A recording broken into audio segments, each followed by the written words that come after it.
മുട്ടക്കറിയുടെ പല പല വേർഷനുകൾ നമ്മൾ യൂട്യൂബ് തുറന്നാൽ എങ്ങനെ കാണാമല്ലേ.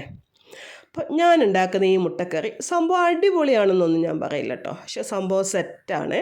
അപ്പോൾ ചട്ടി അടുപ്പത്ത് വെച്ച് കൊടുത്ത് വെളിച്ചെണ്ണ ഒഴിച്ച് ചൂടായപ്പോൾ കുറച്ച് പെരുംജീരകം ഇട്ടൊന്ന് പൊട്ടിച്ചു, അതിലേക്ക് 2 വലിയ സവാള അരിഞ്ഞിട്ടൊന്ന് വഴറ്റിയ നേരത്ത് 2 തക്കാളി, ഒരു 3-4 പച്ചമുളക്, ഇഞ്ചി നീളത്തിലരിഞ്ഞത്, കുറച്ച് വെളുത്തുള്ളിയും കൂടി ഇട്ട് നല്ലതുപോലെ ഒന്ന് ഇളക്കി ഒന്ന് വഴറ്റിയെടുക്കണം കേട്ടോ. ഒന്ന് വഴന്ന് വരുന്ന സമയത്ത് നമുക്കിതിലേക്ക് ഉപ്പിട്ട് കൊടുക്കാം.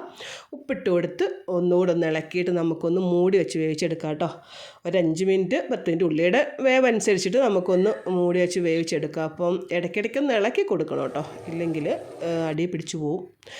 അപ്പോൾ ഉള്ളിയും തക്കാളിയും കൂടെ വെന്ത് വന്നിട്ടുണ്ട്. അതിലേക്ക് മഞ്ഞൾപ്പൊടി, മല്ലിപ്പൊടി, മുളക് പൊടി, ഗരം മസാലപ്പൊടി ചേർത്ത് നല്ലതുപോലെ ഒന്ന് പച്ചമണം മാറോളം ഒന്ന് ഇളക്കി കൊടുക്കുക. ഇളക്കി വഴറ്റിയതിന് ശേഷം അതിലേക്ക് വെള്ളം ഒഴിച്ച് കൊടുത്ത് ഒന്ന് ചൂടാകുമ്പോൾ അതിലേക്ക് നമ്മൾ മുട്ട പറക്കിയിട്ട് കൊടുക്കുക കേട്ടോ. അപ്പോൾ മുട്ട ഞാൻ എല്ലാം കുറുകെ ഒന്ന് വരിഞ്ഞിട്ടുണ്ട്, എന്നാൽ ഈ മസാലകളൊക്കെ അതിൻ്റെ ഉള്ളിലോട്ട് പിടിക്കാൻ വേണ്ടിയിട്ട്.